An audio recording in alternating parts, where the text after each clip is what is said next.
Hey everybody, it's Jason Blaha here, and today I want to chat with you guys a little bit about gaining strength in our 40s.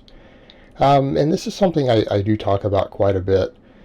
This is actually a topic that probably draws me in over half of my clients. And that should be common sense at this point. Even if people don't like me, if you actually watch what I do, it is blaringly obvious that I lift pretty heavy weights. Anyone who isn't insane understands my plates are real. Okay, they understand what calibrated plates are. They can do their research. Anyone who's going to pay somebody $250 every month as a client is going to at least research a little bit of what they're doing. Right? Realistically, these are not insane people. These are usually financially well-off people. Most of them are not 20 years old. The fact that I squat over 500 pounds and deadlift over 600 pounds and don't have any apparent injuries at age 43 and discuss strategies for that actually makes me a lot of money. It makes me a lot of money in terms of clients.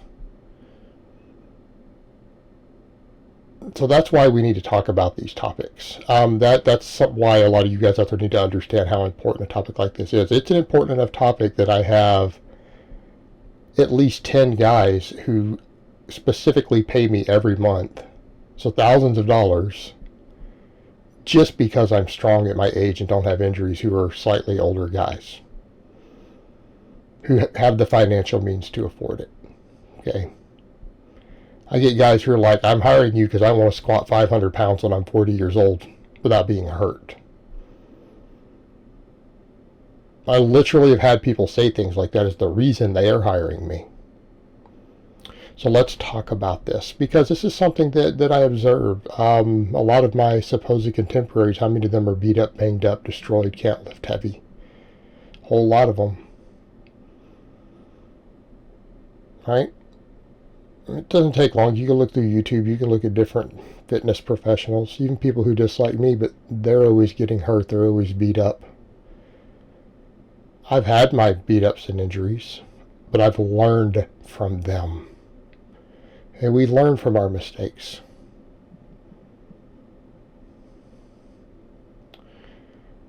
And it's not, oh, you can't lift heavy. Like that's usually the stupidest advice anyone has. They're like, oh, as you get older, you can't max out. I literally have had other people try to tell me, oh, yeah, once you're like 40, you can't do under max lifts. You can't lift heavy. It's like, oh, okay, well, maybe you can't because you don't know how to train. No, you can still lift heavy. But if you've got to ask yourself, what's a 1 rep max? Is it a lift within your ability? You guys watch me max out. Let's step back and assess that right now. What do you see me do different for maxing out?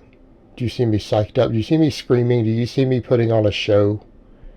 Do you see me taking stems and pre-workouts, or do you see me just calmly come in, focused, and lift the heaviest weight I can lift with decent form?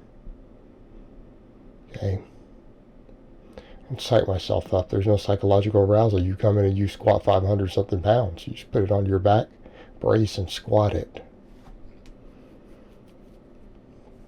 600 plus pound deadlifts tend to be pretty chill. Okay. I don't psych myself up. We focus on good technique, getting the heavy lift. Either you're strong enough to lift it or you aren't. Okay. Either you have the muscle and the strength and the neuromuscular efficiency and intramuscular coordination to lift that weight, or you do not. We pay attention to these things. What else we pay attention to? Muscle balance. Muscle balance. If I have something that hurts or doesn't feel right, I figure out why and adjust my training. Because it's going to happen. I think my training is pretty good, but it's not always perfect. It's not always balanced. I find the movements that hurt. And we should be able to do all basic movements, right? You guys have seen me go through a whole thing for months and months this year, diagnosing, figuring out why I was getting shoulder inflammation, healed it. You saw it return with a single exercise after months.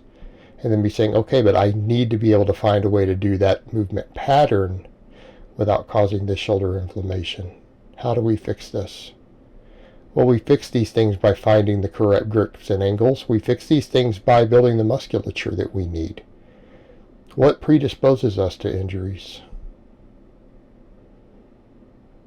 I don't know, having muscles that aren't balanced correctly. In my case, what has been an issue with predisposing me to shoulder inflammation? What do you guys think it is? Upper back being weak relative to my front delts, and possibly weak compared to my lats.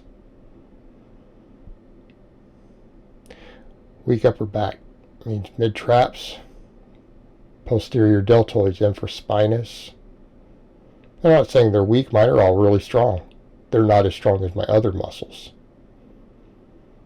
You have to work on that.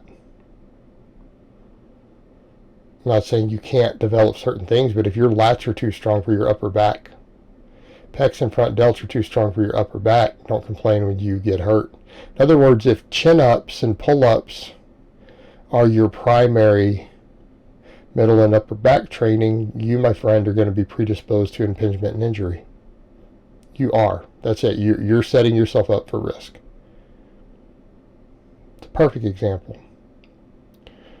Not developing your hamstrings, weak abductors, weak hips. And what do we mean by weak? Does it mean weak as in someone who's untrained? No. If you can squat over 400 pounds, you don't have weak muscles in your low body, right? Relative to the general population. But you possibly have muscle imbalances. Tell you all this narrow stance Olympic style squatting. That's a problem in the long term. You're not building up all your hips, your abductors, adductors. Right? And I'll call that the full squat like that. Leaves deficiencies in the lower body. Leaves you at risk of injury. And I don't care how much some Chinese Olympic lifter high bar squats. Hey, that's great. In his high bar Olympic squat, that narrow stance. There are some who are brutally strong. You would expect that. They're genetically elite and they train all day. The question we get into, how long do they stay in the game? I don't think the narrow stance full squat is ideal for longevity. Says me. I'm not saying it's a bad exercise, but if that's your primary lower body training,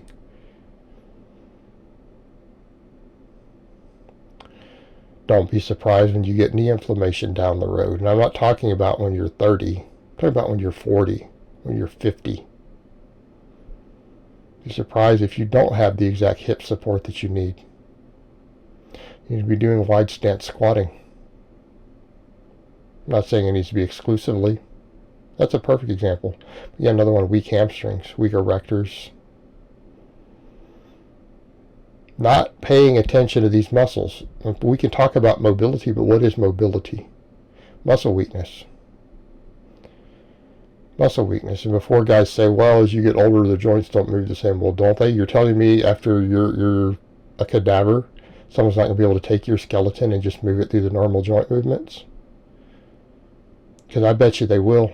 I bet you those joints will probably work unless you have arthritis and arthritic problems. But then we need to be discussing joint health. We need to be discussing your diet. Why are you in that situation?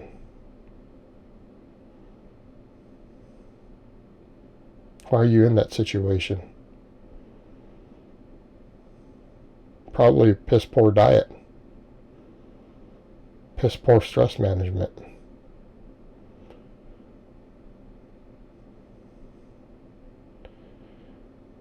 And that's kind of the other thing, people bring up diet and they're like, why don't you discuss it? Because diet's not that complicated. When dieting and your nutrition get complicated when you decide you want to eat junk food.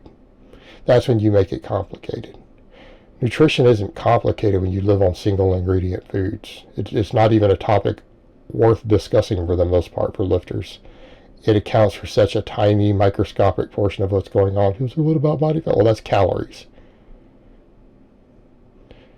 Count your calories, control your calories. That's what will determine what you weigh.